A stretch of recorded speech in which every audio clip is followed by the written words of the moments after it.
গোৱালপাৰা জিলাৰ পদুপাৰাত কৃষকৰ দুৰৱস্থা খৰাঙে ভাঙিলে পদুপাৰাৰ কৃষকৰ সপোন বিঘাই বিঘাই নষ্ট হৈছে ধান খেতি মুৰে কপালে এতিয়া হাত দিছে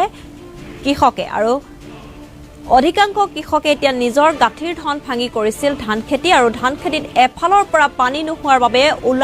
ওলোৱা ধান শুকাই যাবলৈ ধৰাত কৃষক ৰাইজে এতিয়া মুৰে কপালে হাত দিব লগা হৈছে কৃষকসকলে উপায়ুক্তৰ হৈ কৃষি বিভাগত অৱগত কৰিছে যদিও কৃষি বিভাগে কিন্তু কোনো গুৰুত্ব আৰোপ নকৰাৰ অভিযোগ উত্থাপন কৰিছে কৃষকে অতি শীঘ্ৰেই পানীৰ ব্যৱস্থা কৰি কৃষকসকলৰ সুব্যৱস্থা কৰি দিবলৈ বিভাগীয় কৰ্তৃপক্ষক কাটৰ আহ্বান জনাইছে এইসকল কৃষকে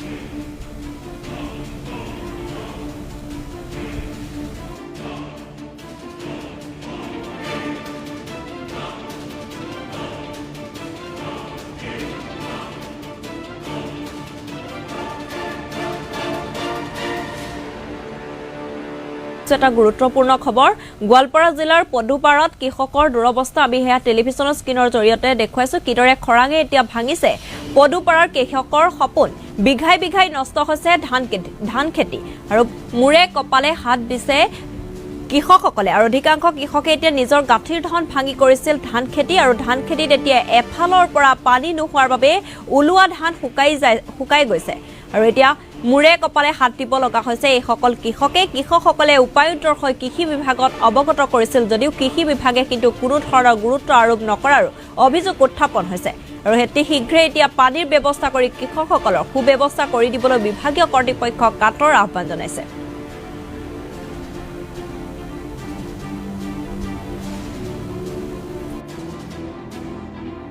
এইটো সঁচা কথাই তাৰ মানে আজি প্ৰায় এক মাহৰ পৰা বৰষুণ নপৰাৰ কাৰণে ইমান ডাঙৰ পথাৰ ময়ে গাঁতছো 7 বিঘা মাটি আপোনালোকে নিজে চাওক মই চিঙি দেখাই দি আছো ধান এই এনেকুৱা হৈছে পানীটো দিবা নোৱাৰো চেলত পানী নোলায় আৰু তেলৰ যি দাম কিমান টকা দি কিনিব আৰু 1 কিলো তেলৰ দাম হৈছে 120 টকা আমি কেই কিলো কৰি কিনিম আৰে পানীটো নোলায় এক দিনত ভিজাবা লাগলে হলে 30 কিলো 35 কিলো তেল লাগে আমি কেনেকৈ কিনিম বৃহৎ মানে ময়ে 7 বিঘা লৈছে এনেকুৱা 7 বিঘা কিমান মানুহ খেতি কৰিছে সব এনেকুৱা হৈছে আপোনালোকে নিজে চাওক ওলোৱা নাই ধানটো ওলোৱা নাই আৰু যিখিনি ওলাইছে চাউল নাই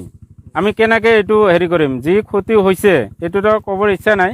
মানুহ মানে ঘৰৰ পৰা নোলায় চিন্তাতে কিছুমান মানুহ মৰিয়ে যাব যেনেকুৱা 7 বিঘা মাটি ময়েতো একো কৰিব নোৱাৰোঁ ঘৰৰ পৰা ওলাব নোৱাৰোঁ এনেকুৱা চিন্তা আৰু তো যিখিনি সাৰ বাকী এইগিলাও দিব নোৱাৰোঁ মই আৰু তেল কেনেকৈ কৰি কিনিম আৰু এইগিলাতো পানী মাৰিও কাম নহ'ব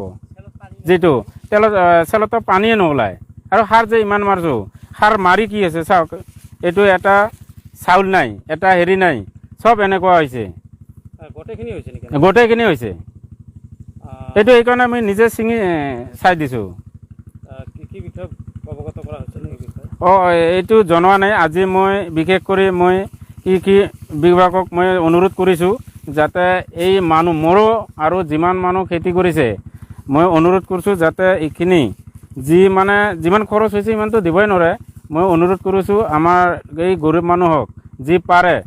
সহায় কৰিলে মই নিশ্চয় ভাল পাম আৰু কি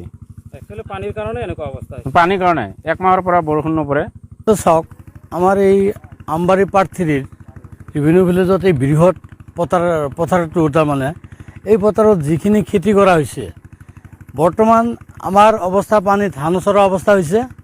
কিয়নো তাৰমানে চেলৰ পৰা আমি পানী এতিয়া ওলাব নোৱাৰোঁ চেলৰ পৰা পানী বন্ধ হৈ গৈছে এতিয়া যিবিলাক খেতিয়ক আমি ইয়াত আছোঁ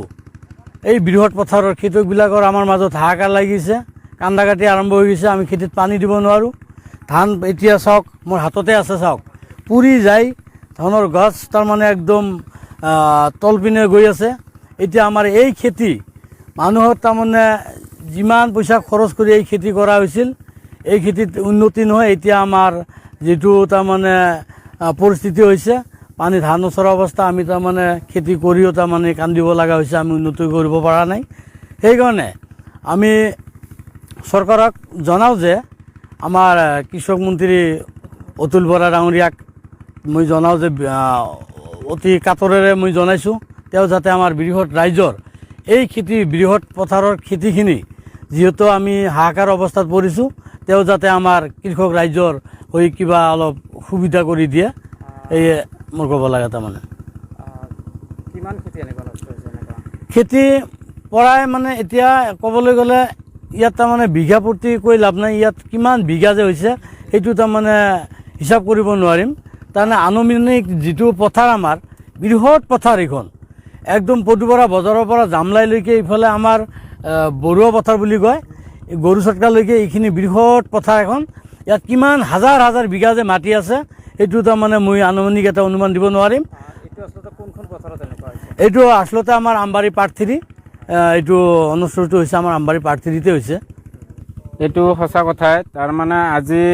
প্ৰায় 1 মাহৰ পৰা বৰষুণ নপৰাৰ কাৰণে ইমান ডাঙৰ